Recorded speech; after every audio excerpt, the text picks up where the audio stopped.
chanting of the holy name and to maintain material attachment, even after understanding so many instructions on this matter. It is also an offense. It is also an offense to be inattentive while chanting. Every devotee who claims to be Vaishnava must guard against these offenses in order to achieve the desired success of Krishna Prema. Once again, I thank everyone for joining Bhakti Sangha Japa conference call. Let us move on to our next part of the session, which is Srimad Bhagavatam class. Hare Krishna Maharaj, please accept humble obeisance.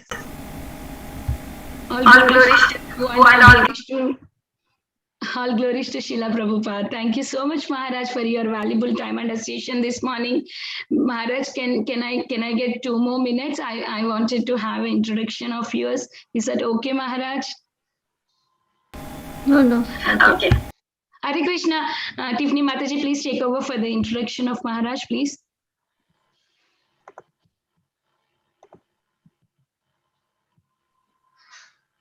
Okay. Hare Krishna. I'm sorry, I was having problems with my computer. So, Hare Krishna, dear devotees, His Holiness Candramauli Swami is a disciple of ISKCON founder Acharya, His Divine Grace, A.C. Bhaktivedanta Swami Prabhupada. He is also an initiating spiritual master within the ISKCON movement. Maharaj was born in New Jersey in 1947 and came in contact with the International Society for Krishna Consciousness in Denver, Colorado at the age of 24. In 1973, he began practicing Krishna consciousness in New York City, and shortly thereafter began serving at the New Vrindavan farm community in West Virginia. That same year, he received initiation from His Divine Grace, A.C. Bhaktivedanta Swami Prabhupada. In 1995, he began serving as a resident sannyasi in Chicago, where he was based until 2013, when he relocated to Karlovac, Croatia. At present, Maharaj offers spiritual guidance around the world, the USA, and in India. Hare Krishna. Thank you, Tiffany Mataji, for introduction. Hare Krishna Maharaj, please accept my humble obeisances. All glories to you and all glories to Srila Prabhupada. Thank you, Maharaj. We are very, very fortunate to have you on the call. Please take over the call. We figured it out 2,000 years later.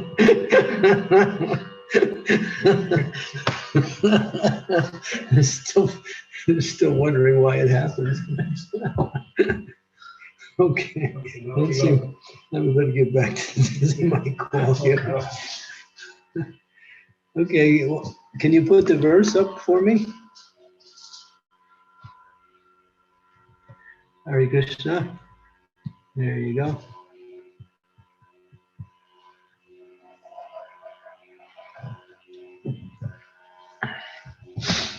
Om Namo Bhagavate Vasudevaya. Om Namo Bhagavate Vasudevaya. Om Namo Bhagavate Vasudevaya. Krishabhuvacha Nayo Deho Deha Bhajam Niloke Kastan Karma Arute Vidbhujanye Tapo Divyam Putraka Yena Sadvam Sudye Dyasman Brahma Sakyam Tvanantam. Translation. Lord Rishabdev told his sons, my dear boys, of all the living entities who have accepted material bodies in this world, one has been awarded this human form should not work hard day and night simply for sense gratification, which is available even for the dogs and hogs that eat stool. One should engage in penance and austerity to attain the divine position of devotional service. By such activities, one's heart is purified, and when one attains this position, he attains eternal blissful life, which is transcendental to material happiness and which continues forever. So this is the first verse in this chapter. Rishabdev is going to be speaking the whole chapter to his sons on the more elevated forms of spiritual knowledge related to the process of bhakti. Srila Prabhupada's purport. In this verse, Lord Rishabdev tells his sons about the importance of human life. The word Deha Bhak refers to anyone who accepts a material body. But the living entity who is awarded a human form must act differently from animals. Animals like dogs and hogs enjoy sense gratification by eating stool. After undergoing severe hardships all day, human beings are trying to enjoy themselves at night by eating, drinking, having sex, and sleeping. At the same time, they have to defend themselves.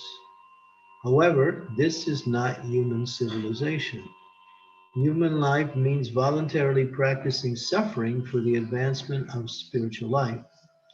There is, of course, suffering in the lives of animals and plants, which are suffering due to their past misdeeds. However, human beings should voluntarily accept suffering in the form of austerities and penance in order to attain the divine life.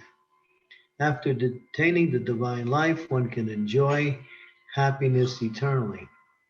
After all, every living entity is trying to enjoy happiness, but as long as one is encaged in the material body, he has to suffer different kinds of miseries.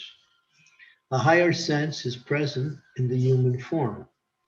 We should act according to superior advice in order to attain eternal happiness and go back to Godhead. It is significant in this verse that the government and the natural garden, the Father, should educate. Can't see that one section. Should educate subordinates and raise them to Krishna consciousness. Devoid of Krishna consciousness, every living being suffers in this cycle of birth and death perpetually. To relieve them from this bondage, enable them to become blissful and happy, bhakti yoga should be taught. A foolish civilization neglects to teach people how to raise to the platform of bhakti yoga.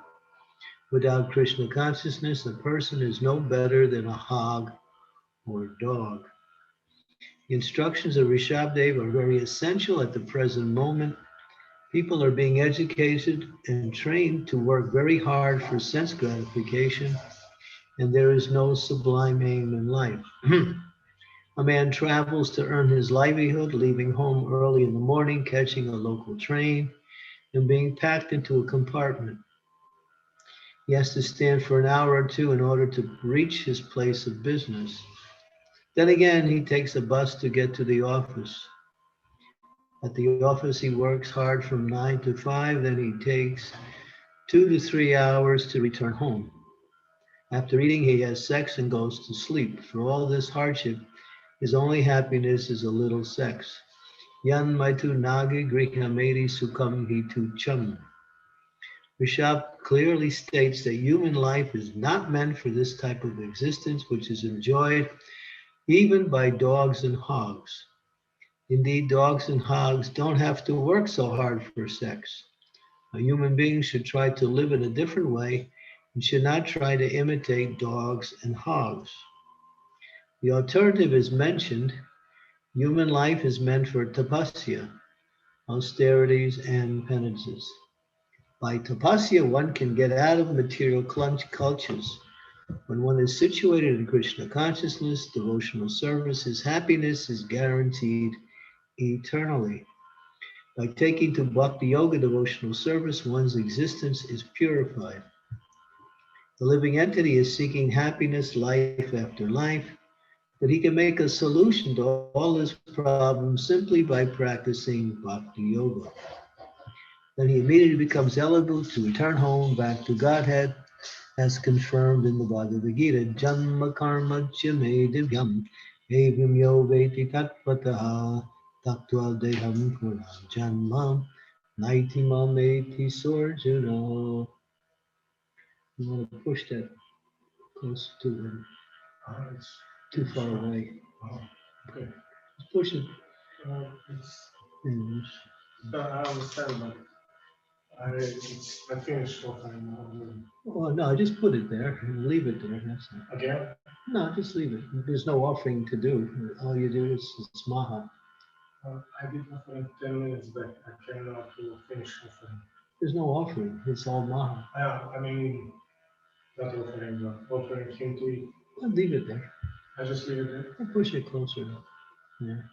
You can't reach it. It's too far away. I think you didn't understand. Yeah, well, I know. The thing is, all you have to do is take it and put it there, and that's it. Leave it there. I'll get it after and take it. Yeah. One who knows the transcendental nature of my appearance and activities does not, upon leaving the body, take to his birth again in this material world, but attains my eternal goal, or Arjuna.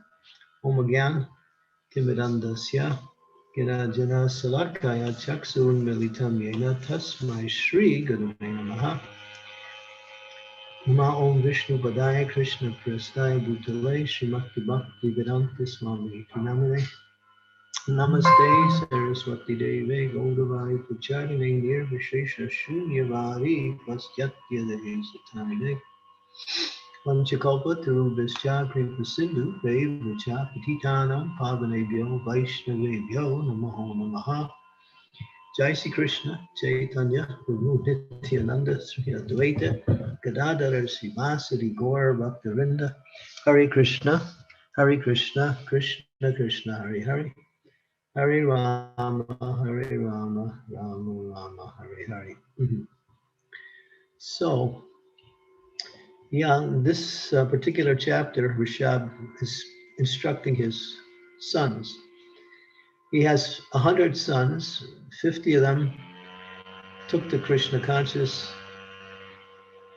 50 didn't, and out of the 50, 9 of them are really exemplary in a Krishna conscious, and then one of them, Bart, who will later become the king of the world, his name will be Bart Maharaj.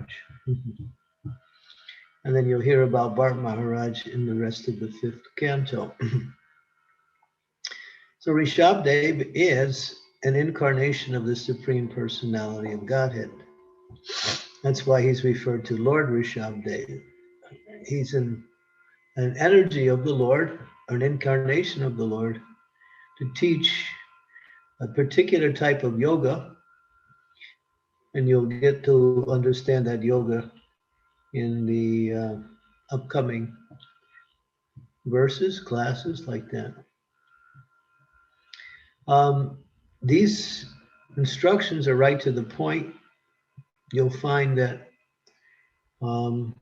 verse after verse, Rishabdev doesn't mince words. He gets right to the point.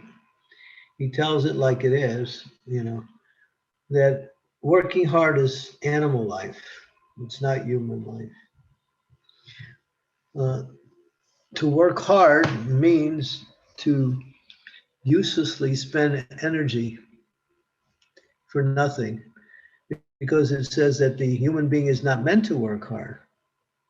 Human being is meant to Tato Brahma Jigyasa, to understand the purpose of human life, that is, to inquire into the nature of the absolute truth and perform the activities in relationship to the Lord in devotional service.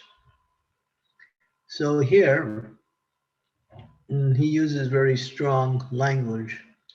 Working hard is for animals, and he picks out some of the lower animals, dogs and hogs, that simply eat all kinds of refuge like that. Now, this is not human life, and we see people go to work. I remember when I was traveling in India, I met one young man. I was traveling from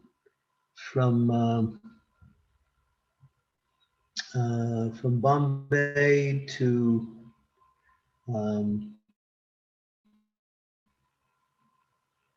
Pune. Now that's about a 4.5-hour train ride.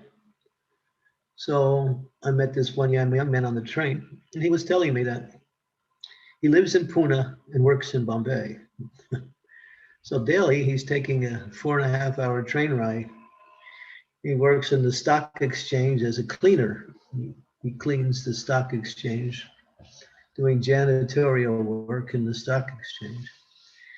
He can't find any work where he in Pune, so he's accepted work all the way in Bombay. He spends 9 hours practically every day on the train, and then he hardly even sees his family members. I think he only had a wife. He didn't have any children at the time. And I was kind of shocked. I never met such a severe situation where a person has to travel 9 hours every day back and forth to work. I felt I should offer some advice to him that, you might want to look for a different job or do something, because how long can you last doing this? It'll just take all your energy after a while. And just being on the train,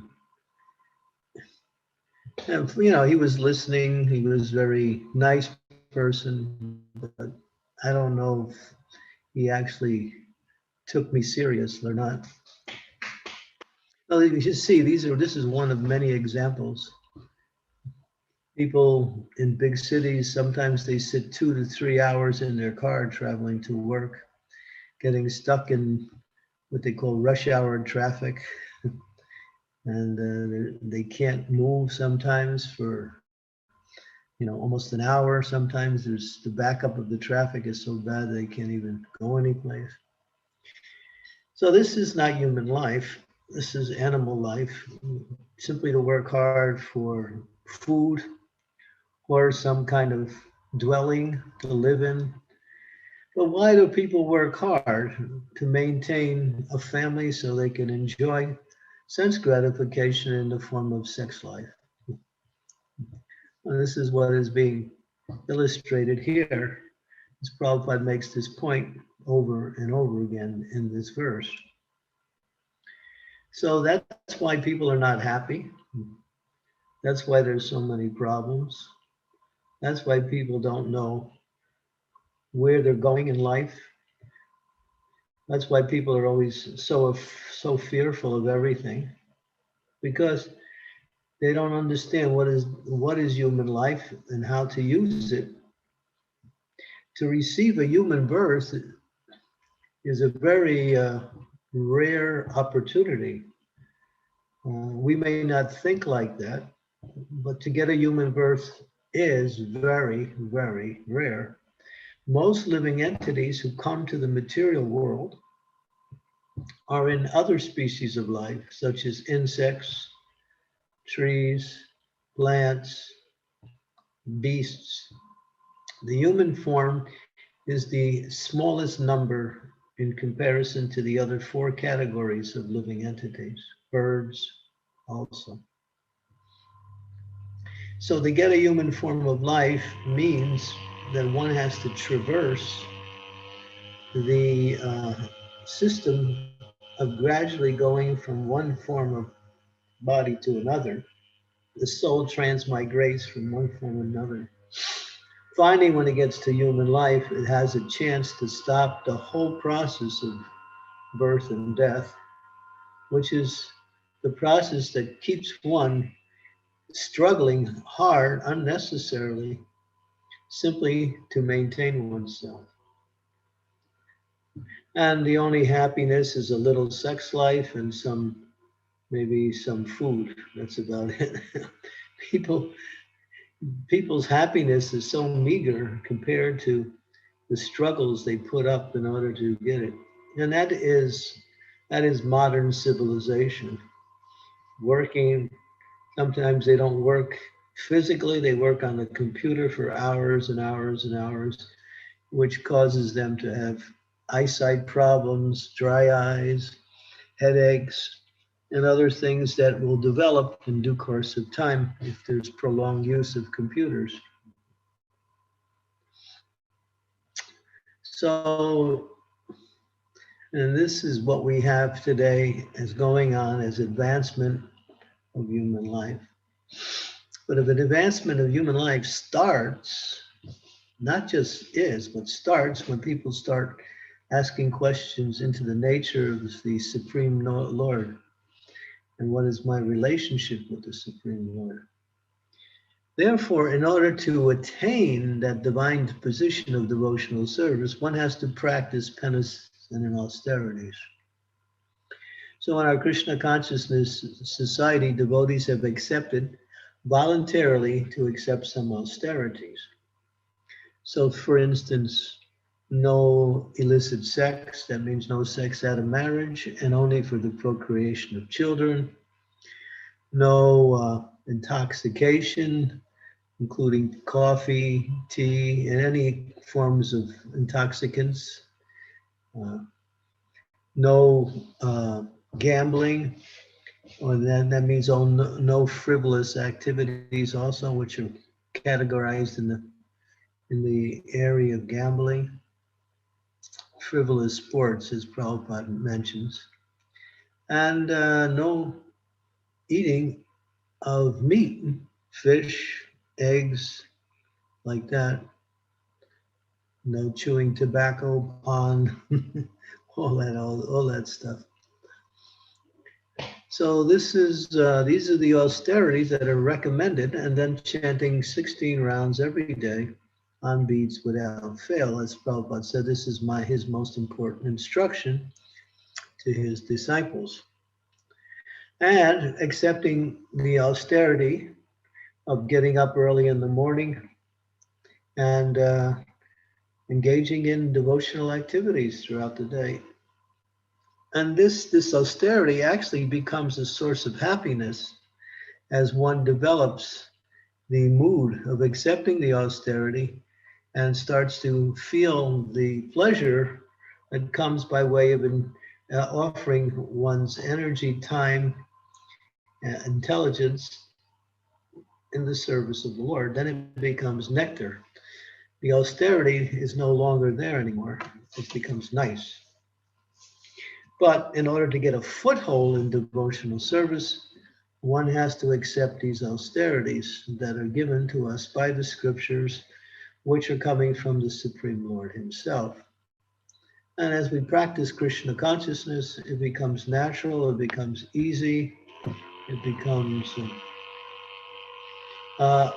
when we say, enjoyable. Susukam kartam avyayam.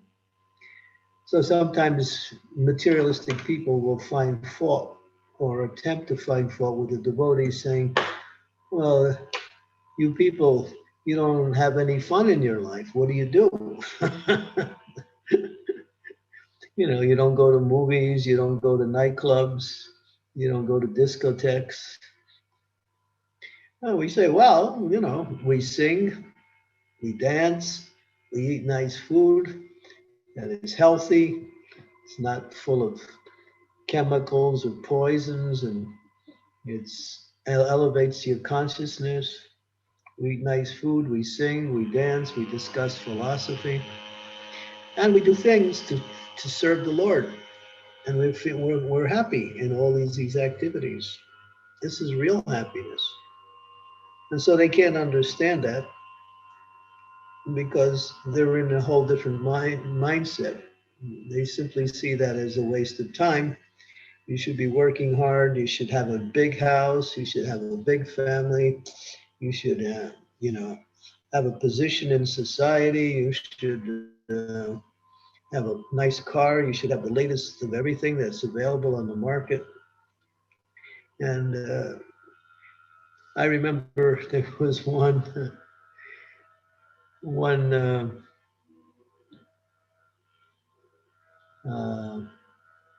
man. He owned this house,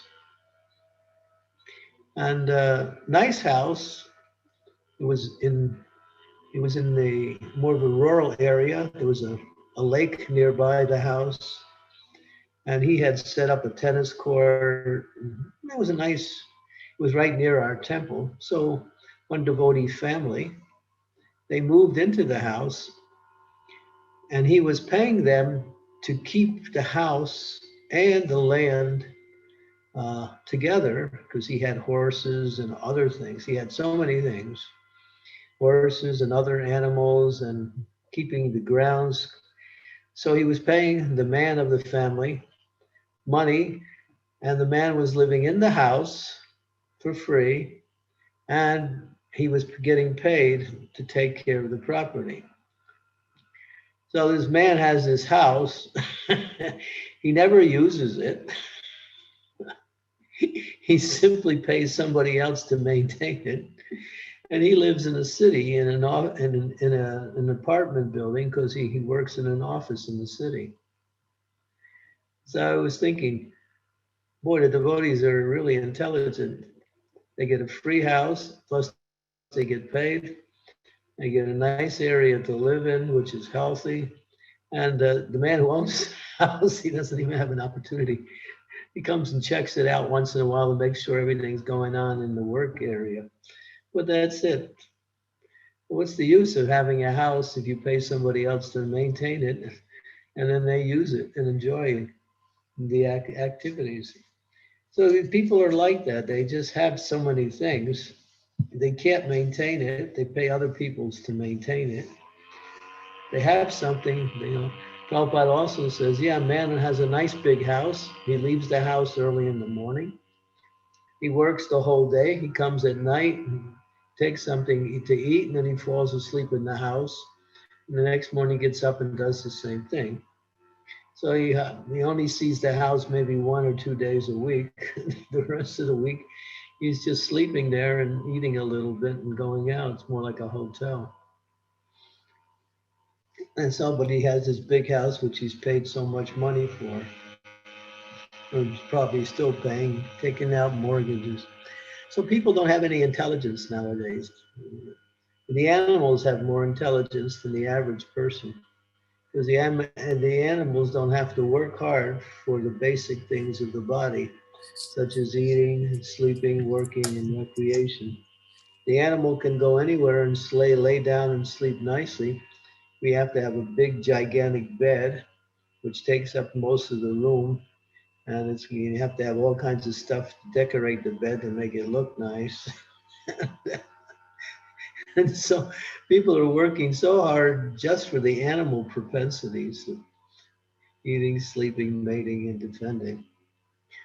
And they waste their whole human life. And then after some time, they get old and they get fearful. Death is coming. They're sick. They can't do anything. They hire people to take care of them if they have money. If they don't, they put the old people in an old age home, and then they sit there and they die like a vegetable. So just because they don't want to take to Krishna consciousness or spiritual life, they'll accept all kinds of suffering simply because of that. The devotee accepts a little bit of difficulty simply to get a foothold in devotional service, some little austerities, some restrictions. And then after a while, the devotee enjoys these restrictions as much as they enjoy anything. No, this is Krishna consciousness. Now, human life, this verse is very strong. Srila Prabhupada gave at least 8 classes on this verse alone. He spoke so much on this verse. This is one of his favorite verses from the Srimad Bhagavatam.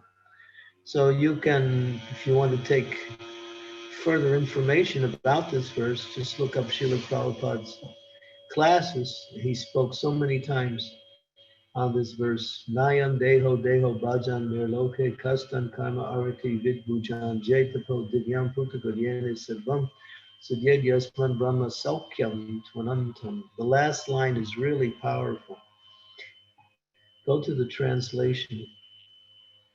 It says here, by such activities, one's heart is pure, and one attains he attains eternal blissful life, which is transcendental to material happiness and which continues forever. Material happiness is not something that is actually described as happiness from the spiritual point of view. It just looks like happiness because it's a little better than the suffering that people undergo. And material happiness is flickering, just like when you light a match, you should know that the match will go out very quickly. So in the same way, material happiness is we use the word oxymoron. An oxymoron is a terminology that means two things that don't go together, material happiness like that. So when people think if they can enjoy their senses, they're happy. But sense gratification is there for the animals. So the animals do it better. The pigeon can have sex at 60 times in an hour. A hog, a bear can sleep at 6 months at a time. A elephant can eat 40 kgs of food per day. So eating, sleeping, sex, and the skunk, he stinks so bad he lets out his odor. He can defend himself really easy just by exuding his bodily smell, and no one comes around, not even the other animals. So these propensities that the human beings work so hard to do, they're done really better with for the animals. So the animals are actually more intelligent in these categories. So this is a sad situation when the human life, it's like somebody gives you $1,000,000 and you take it and you just throw it into the fire and you burn it. That's how the human form of life is so valuable, but it's being wasted simply because people don't have any intelligence to understand something better, or they're just addicted to suffering. Some people, one person was asking me a question one time that he says, the only way you can appreciate happiness is that when you suffer. And this was, I was giving a class, it was in India, it was in a place called Nigri. Nigri is near Pune. Maybe you know the place Nigri, for those of you who are from India. It's in Maharashtra. And this boy said, yes, Maharaj, but the only way we can really appreciate happiness is that we have to suffer. And I just I remembered there's a particular caricature. There's one person called the moron. There's in America they have this guy who's completely an idiot. He's the idiot personified. They call him a moron. And what the moron does is he bangs his head against a cement wall, and then when he stops, he says, "Oh, it feels." Now this is material life. They get a little relief from the suffering, and they consider that to be happiness. But real happiness is attaining the divine position of Krishna consciousness, which is the eternal principle of the soul's existence. Susukam kartavabhyam. The soul is eternal, full of knowledge, and always blissful. So what Prashabdev is saying here is don't waste the human form of life and become like animals. Use it to perform a little austerity, and that will bring you to transcendental happiness and to the position of eternal blissful life. Okay, so you're about to enter into a very, very interesting and very powerful chapter. This chapter is one of they call this particular chapter, they call this the chapter for the Paramahansas. This chapter is one of the most deepest and most complete understanding of the process of Bhakti Yoga. Like that, Rishabdev doesn't, he gets right to the point in instructing his sons. So I think you'll find it very interesting. And Prabhupada gave classes on a lot of the verses in this chapter. So you may also want to correlate your class studies with Prabhupada's lectures to get further knowledge of what this chapter is about. Okay, so I'll stop there and see if there's any comments or questions. Hare Krishna Maharaj, please accept my humble obeisances. Very, very beautiful, beautiful class, Maharaj. Very nice instructions, and you were talking how devotees are very, very intelligent. They try to you were talking about how that person was enjoying the house at the same time getting money. We should not work hard like animals. We should try to utilize our time most in Krishna consciousness. Very, very nice, Maharaj. And you are talking, we can only appreciate happiness when we are in sad. So true, Maharaj. Sometimes we feel, oh, we don't have this, we don't have that. There might be some situation where what we have today might be missing sometime. Maybe we are in traveling, we did not have that kind of comfortability in travel. Then that time you feel like appreciating the things that you had at home, which you were, so when we have that kind of uncomfortability, then only we'll know what exactly we have, what people are not even having that things. So nice explanation, Maharaj. And you were telling this chapter is that really taste of devotional service, because Rishabh Devi is explaining to his children. You are coming and starting this chapter. I'm feeling so fortunate, Maharaj, from hearing from you the first sloka. Thank you so much, Maharaj. Hare Krishna, dear devotees. Anybody having any questions or realizations, please go ahead. Hare Krishna.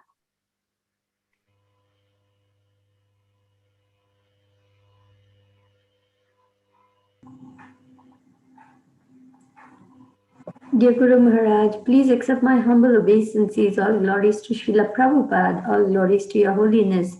This is such a wonderful beginning to our day, hearing from you, and such a reminder about the valuable human life that we have been given, and how this is really an opportunity to go back to Krishna, get out of the cycle of birth and death. My question is about devotees who come to Krishna consciousness. They understand some of the philosophy, but they are not able to really take to the process in all seriousness. They start making excuses. They say, oh, I cannot chant my rounds. I'm feeling very discouraged. I have so much work to do. I have this problem. I'm a single mother. I don't have I'm not properly situated in my ashram. I really need a wife, then only I can start chanting, or I really need a husband, or I really need a house. And then they run after all these things, trying to situate themselves nicely in material life. Then they are going to take up devotional life.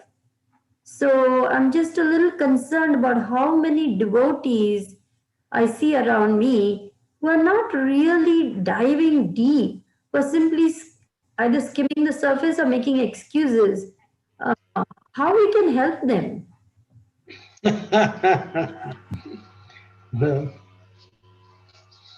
Well, the best way is by your own example.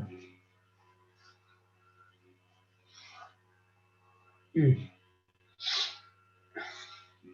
have to get to know the individual,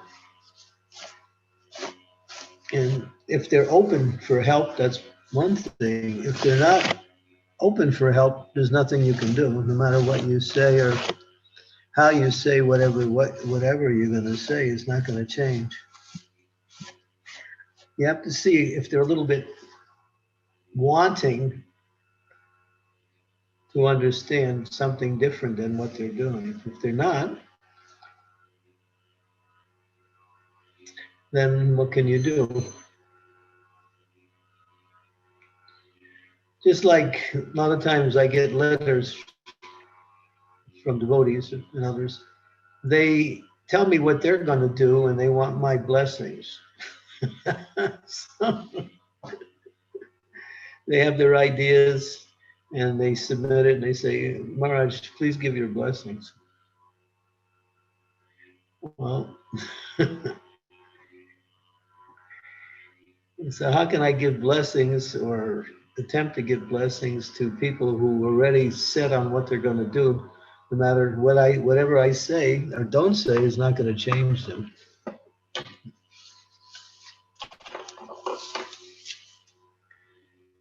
So yeah, this is Kali Yuga.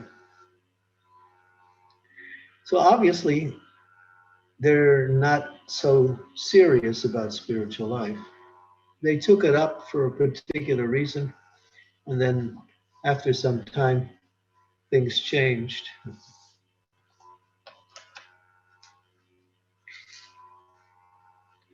Prabhupada used to say, don't be surprised who leaves, be surprised who stays.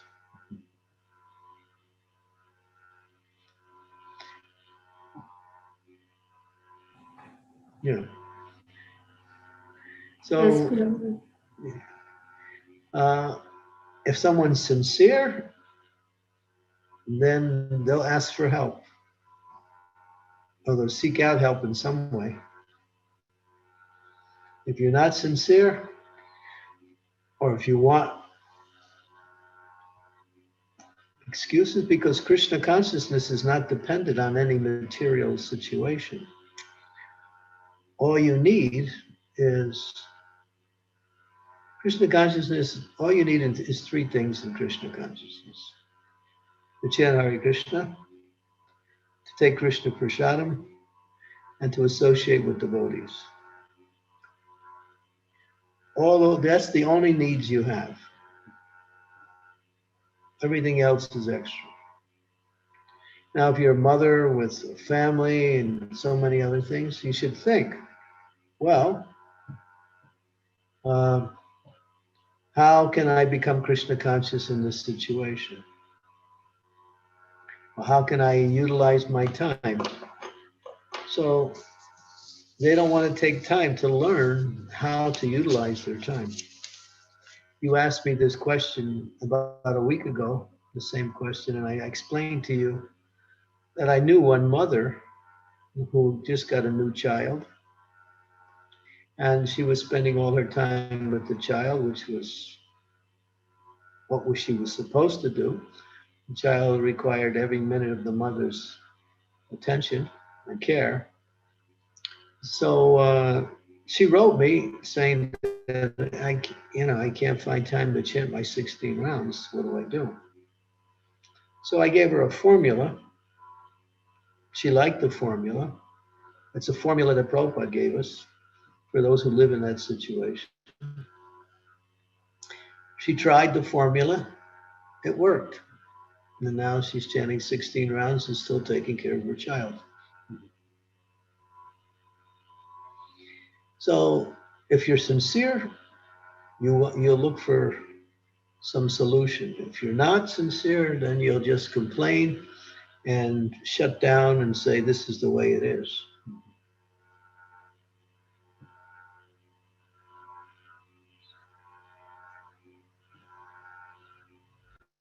So my question is, how should I understand that I should not intervene or not try to help, because they're very good at drawing you in, getting your sympathy, making a big song and dance about how pitiable they are, and then I spend my time and energy trying to help, and then I find out they're not trying, they're not interested in any solution. They just want to take up more of my energy and time complaining.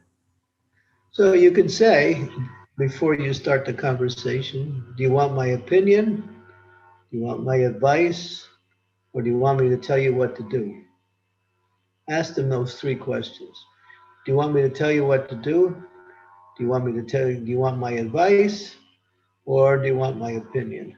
My opinion is my opinion. My advice is something that I'm going to offer to help you. And if you want me to tell you what to do, then you should be ready to accept it. So you can ask that question. Oh, that's very helpful, You're Guru speaking. Maharaj. Do you want my advice, or you want some shoulder to cry on? That's all.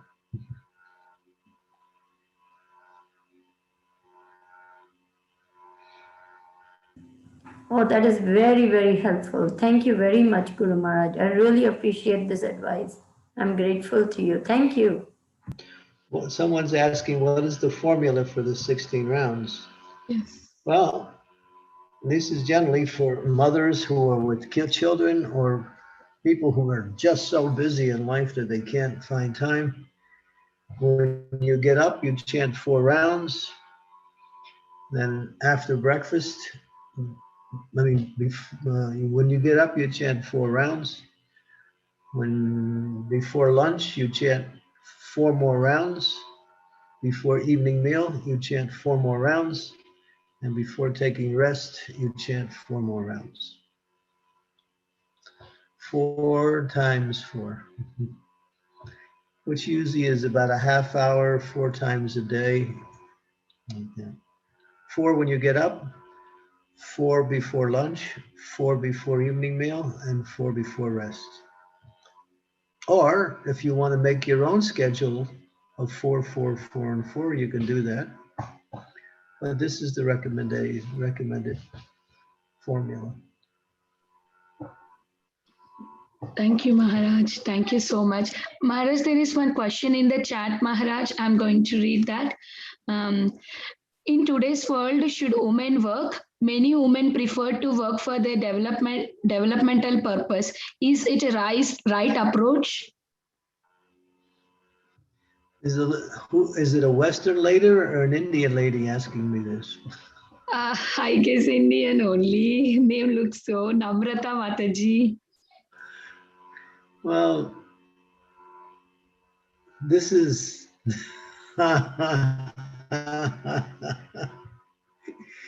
well, this answer to this question could, go into tomorrow's class, You really want me to tackle this one, huh? I can give you one word answer.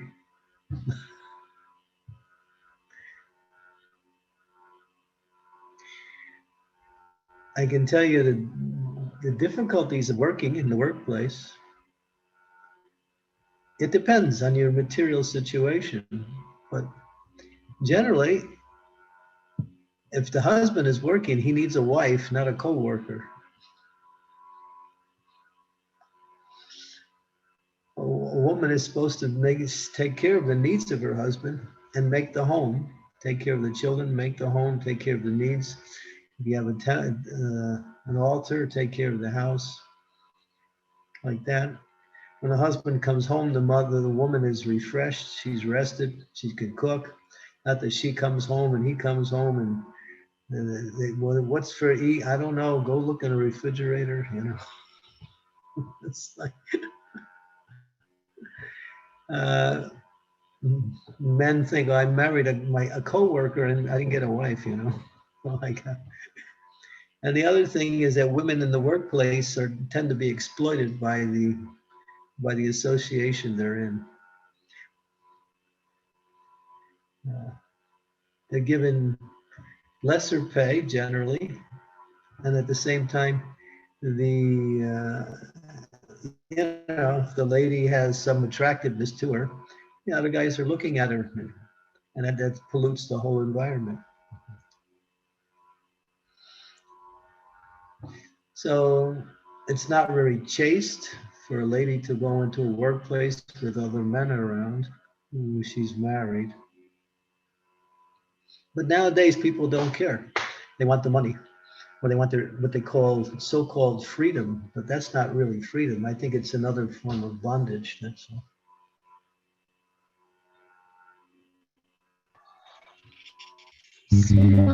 When a woman plays, if the woman plays her role and the man plays his role, then the home is nice.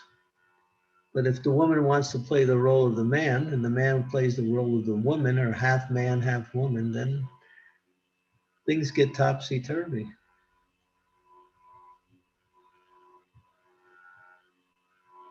I've seen some marriages fall apart because of that. I had to save one marriage because it was on a crisis stage because of that. It was an actual crisis. Finally, they listened to what I said, and somehow or other they were able to repair the marriageable damage.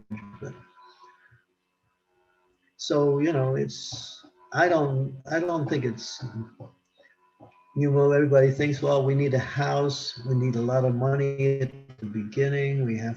I'm only going to work for 2 years until the children come, and then I won't work anymore.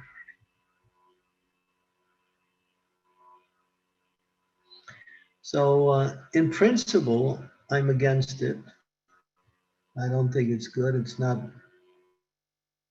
Vedic culture. It's simply modern day exploitative culture. Women are exploited. Out of all the people in the world, the women in society are the most exploited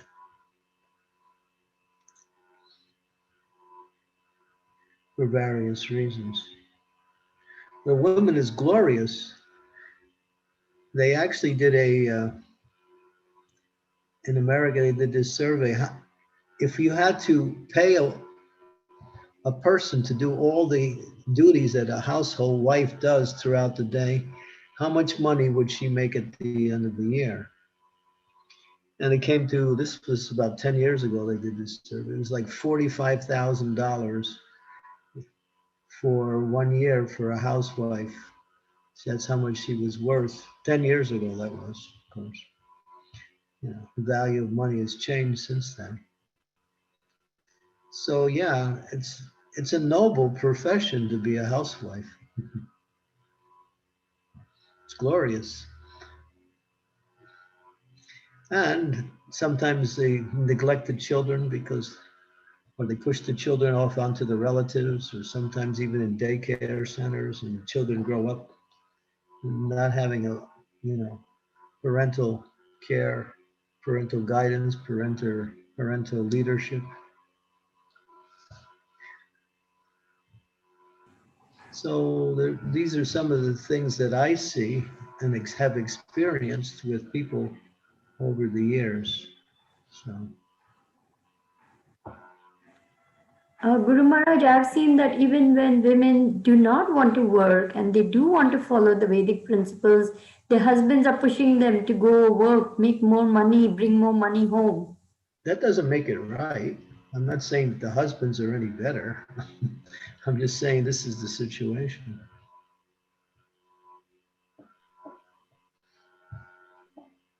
Thank you, Maharaj. There is another question in the chat. Am I going to get some feedback from this? Is anybody going to throw any rocks at the screen? No, Maharaj, your answers are always perfect, and we love it, Maharaj. And Mataji, you want to say thank you, Narmata Mataji? Yeah. No, she won't say thank you. No, Maharaj, she was talking. She got unmuted. That's why I was asking. Yeah, just a little follow-up, Maharaj.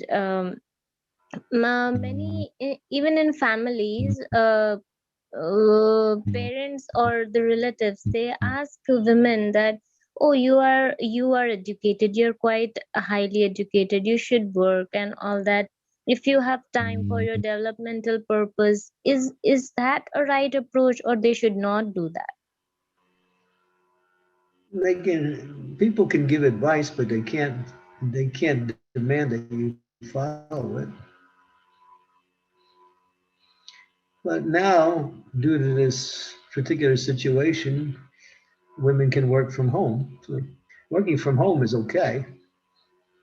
I'm just against women going into the workplace, into the offices like that, and being exploited like in that way.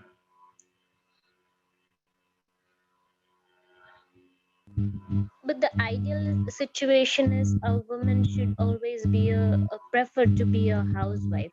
Am I right, Maharaj? She can have a profession too. Doesn't mean that she can't have professions, but I don't think she should be using her professions in the workplace. Now that really, I mean the big, you see women everywhere in the workplace now.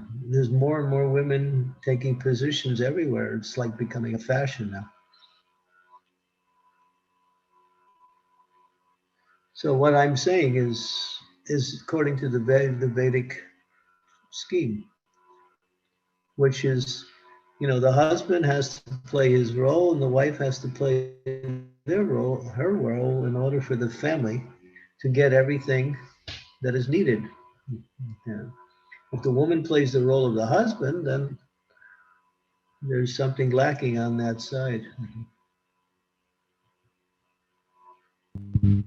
But she can have her profession. She could work from home. As long as she doesn't spend the whole day working, she also has to take care of the house, and she could work part-time from home. Okay. That's all right.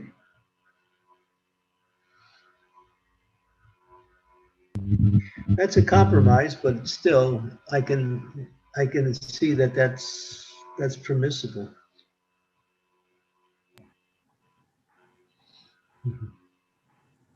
Guru Maharaj, what about cases where the husband is not there? The mother has a child now, husband has taken off, or he won't go to work, or he has addictions, he has so many challenges, and he says, I cannot work, you have to work and earn.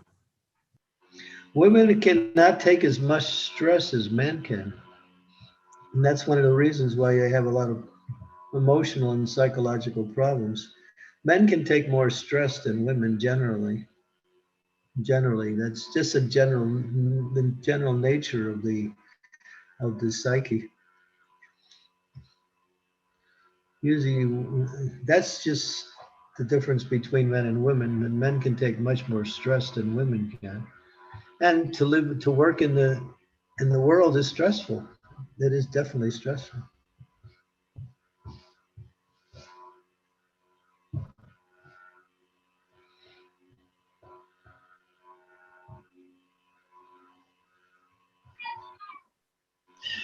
Thank you, But there Maharaj. are so many abandoned wives and mothers who have no one to take care of them, who have no one to earn for them. What should they do in this situation? I don't know. You should, you mean devotees or people in general? Devotees. Well, they should connect with other devotees.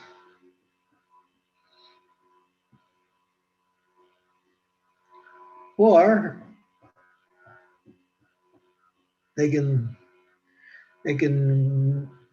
devotees are usually friendly because sometimes I'm just giving practical examples. I'm not saying that this is a solution. The idea is if you're alone, try to change that and get association. Living together with other devotees, living in the temple, living in a holy place. These are all possible solutions.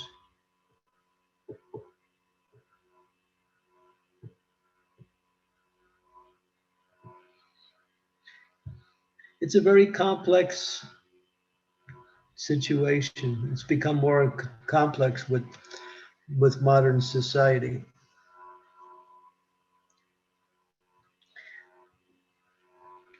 I can't really say that there is a particular solution, but I think the Vedic scheme is the prototype that we can work with. What is the role of a woman in relationship to the family? What is the role of the man in relationship to the family?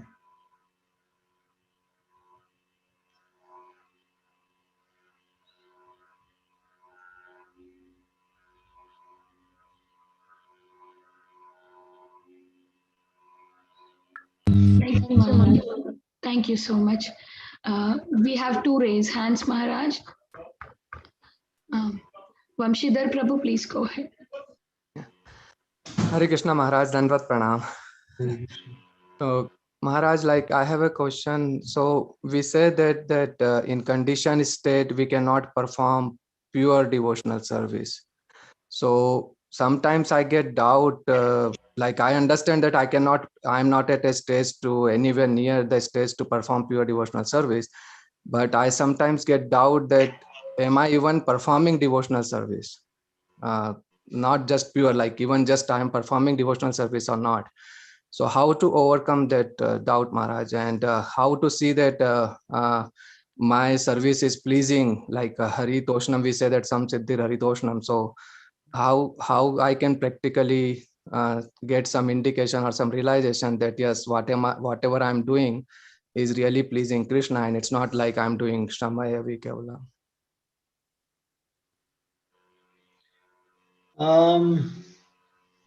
Well, work underneath the guidance of a spiritual teacher.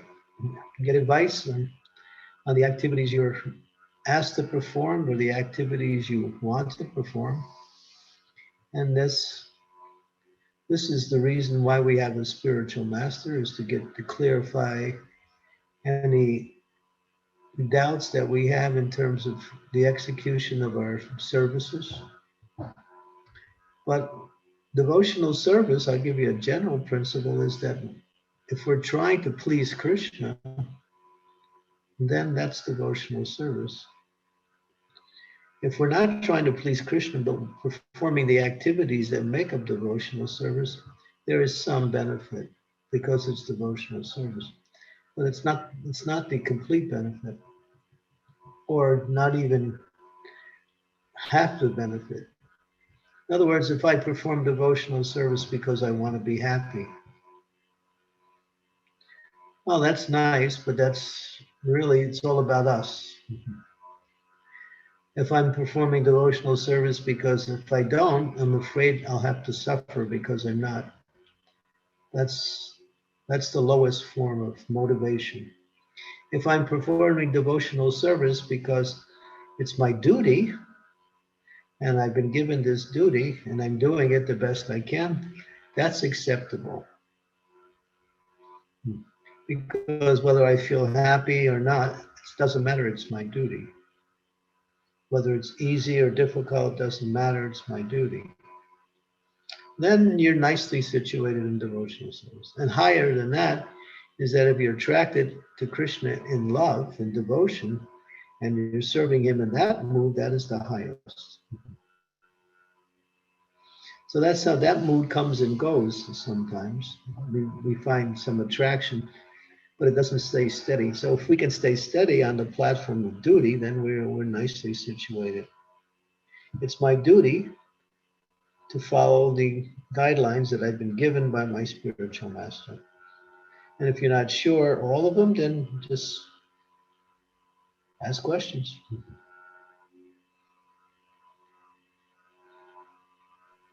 Thank you, Maharaj. It's really helpful. Like you hit the point that if we remain duty bound, even if it is duty bound, and if we remain steady there, so that is the essence. Like no matter what the external situation is, just remain steady in our whatever duties we have taken up to do our devotional service daily. That's a very stable platform. Right. Yes. Thank you, Maharaj. So, Maharaj, like I have a follow-up for the previous discussion. So, in today's time, like for daughters in the family, so we like, I don't know, like my personal preference is not like that. Like I personally totally in line with what Bhagavatam tells us. But in today's time, like daughters are equally educated as the sons, and having a competitive college degrees and this and that. So that obviously then set them up for that kind of thing, that once they get educated, then they need to go out and use that particular education what they did, rather than spending more time in doing household activities, learning household responsibilities and things like that, but rather they are spending more of their youth in going to college and studying. So how do tackle that? Because it's very difficult to especially if you're not a devotee from, like I came to Krishna consciousness when my daughter was like 12 years old. So now it's very difficult to change their mindset, to not go to that like routine path and going rather think about that path. That's the Western influence. It's happening in India also. Right. India is doing the same thing, educating, but they should also become first-class housewives also. And that requires some training generally from the mother-in-law. Prabhupada says the mother-in-law usually trains up the daughter-in-law how to serve her son. Knows her son the best. So they take guidance on it once they get married, and then they can take guidance from their mother-in-law, like that. So, But if they have a profession, what can you do? That's the way the society is geared now. They all want to be professionals in some areas. But the thing is, if they're going to get married and their profession becomes the foremost thing and their marriage second, then they're going to run into problems. Right, Maharaj. So I think the most practical approach would be to, like, if they have education, they can work for a few years until they get married, and then try to find a match or family where they get nicely situated after marriage, so that they get all the support to continue the path of Krishna consciousness rather than getting into that material rat race. Yeah, that's the best compromise scenario you can get. Thank you, Maharaj. Very, very practical and very thankful to you for this. Hare Krishna. I get hit with this stuff for the last 40 years. I've been dealing with this. Right. And we want to help the householders as much as we can, because they seem to be the ones that are struggling with the dichotomy between spiritual life and material responsibilities. Right. Thank you, Maharaj. Thank you so much. Shamagori, what work do you do?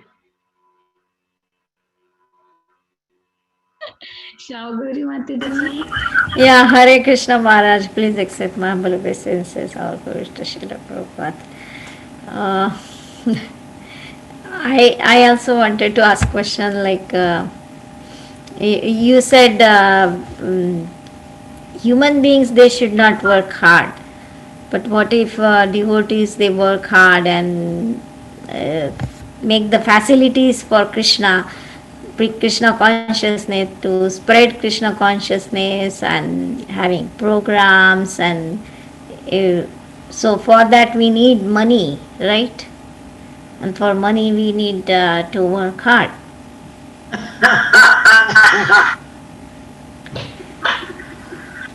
Shabdev is talking about material world, how people work hard. If you're working for Krishna, that's not working hard. That's devotional service. Prabhupada said, "Work hard for Krishna," but it's not work. It's actually enjoyment. It's bhakti.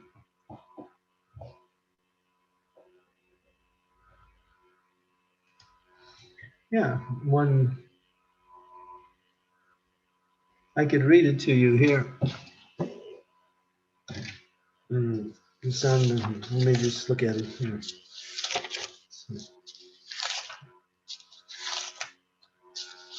I'll find it here. Here, this is a Prabhupada said. So far as your working engagement is concerned, certainly you are not a karmi. Any person whose constant occupation is Krishna consciousness is not a karmi. He's a devotee in all circumstances. You should accept the best source of monetary income and use it for Krishna. That is better than sannyas. Stick to your job and use it for Krishna consciousness. You are not a karmi.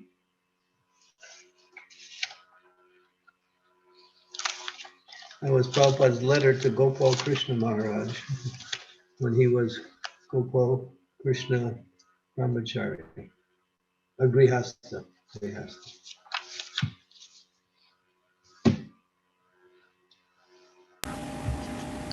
Thank you, Maharaj, for giving your valuable time and association every Friday. Fridays are very blissful for us.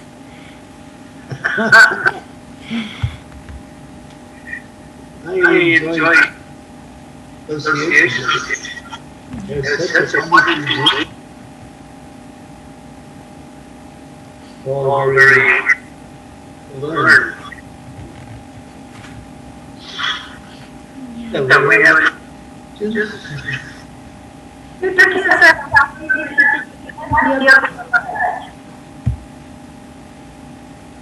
Yeah.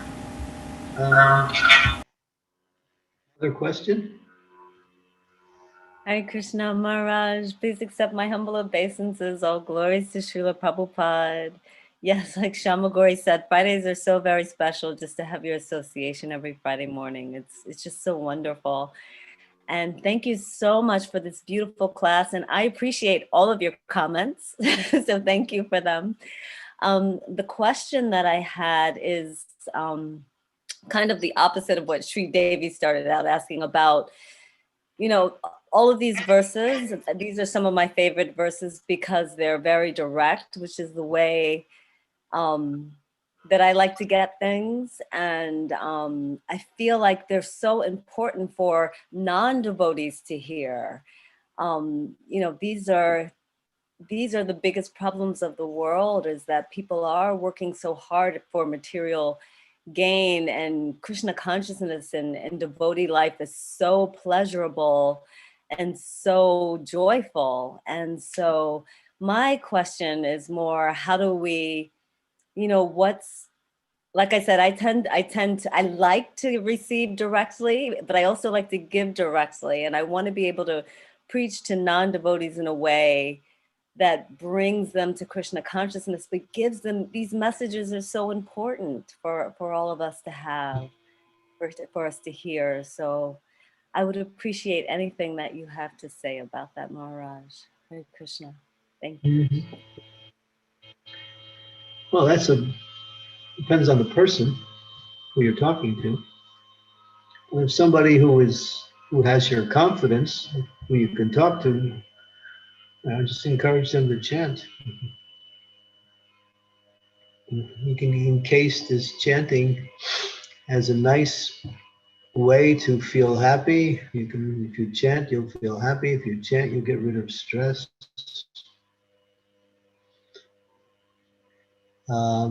It's easy, no rules, no regulations.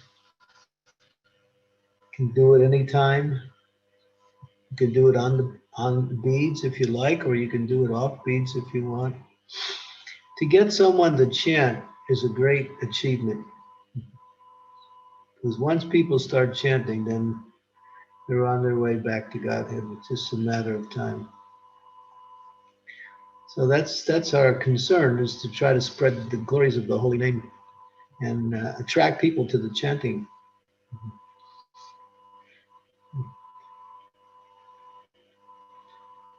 One of the ways you can do is, you like to cook, and you make some nice things and offer to your deities or to a picture or either one, and give these foodstuffs to others. That's actually an act of devotion, to offer Krishna Prasadam to another person.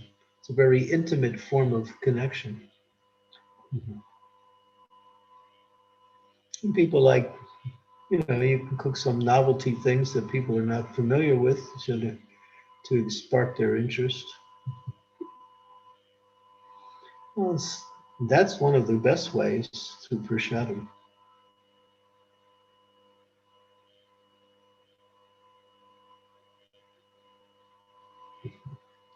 Hare Krishna. Thank you so much for that sweet answer, Maharaj. Thank you. I will definitely take that to heart. Yeah, it works. It works. Prasadam works. Mhm. Holy name and prasadam. Or if you carry some small books with you as you go around, you can see if there's somebody's interested in reading or have a little philosophical inclination. You can say, here's a nice book, just take some time, sit back. You got more time now, you're not traveling so much. Here, read the book.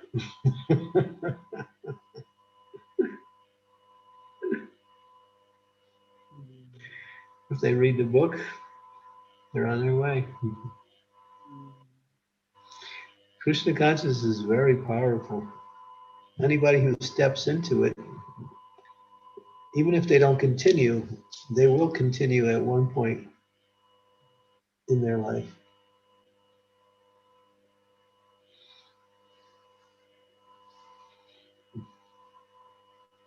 Thank you so much, Maharaj. I'm very grateful for your answer. Hare Krishna. Jai Ho, thank you. Very bold. Hare Krishna. Thank you, Maharaj. Thank you so much. Is there anybody having any more questions for Maharaj?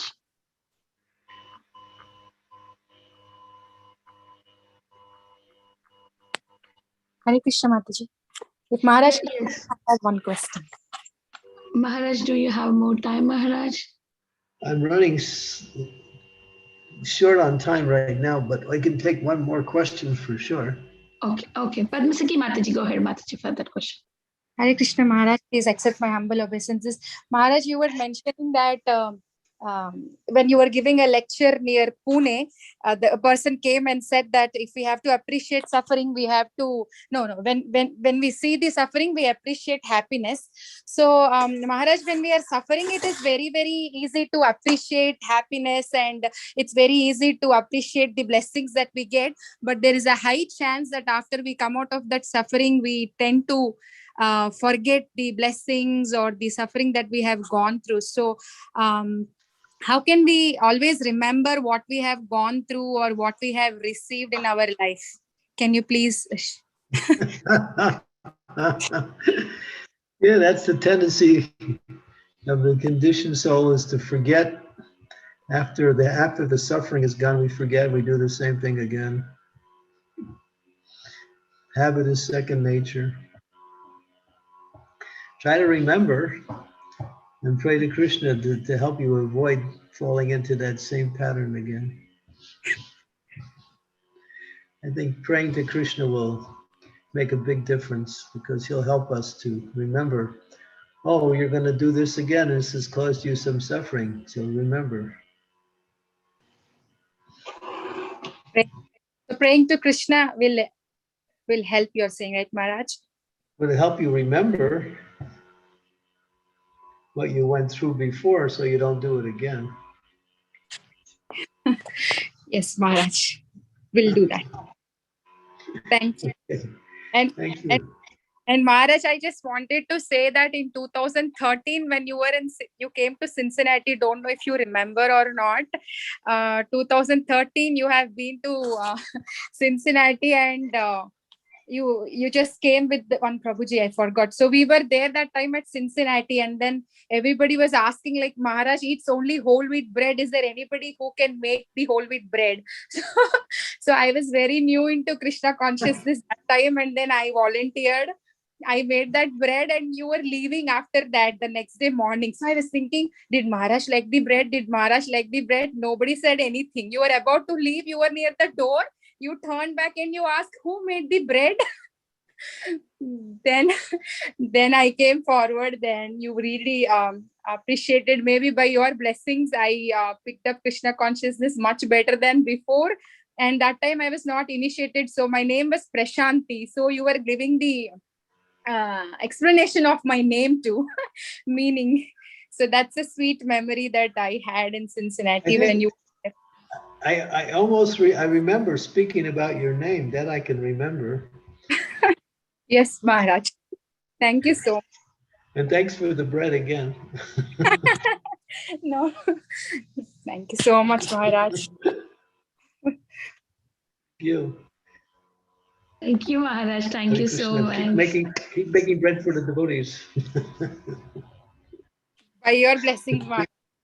Thank you. Hare Krishna. Hare Krishna. Okay, Vinita, I think I have to close because I have another class coming up. Thank you, Maharaj. Thank you so much for your valuable time and association. Very beautiful question answer session, Maharaj. Thank you. I would like to offer my obeisances. Vancha kalpatarobhyasya kripa sindhubhya eva cha patitanam pavanebhyo vaishnavebhyo namo namah. Ananta Koti Vaishnavrind ki jai. Srila Prabhupada ki jai. His Holiness Candramauli Swami Maharaj ki jai. Hare Krishna Maharaj, Dandavat Pranam. Hare Krishna. Lalita Bandhu, Hare Krishna.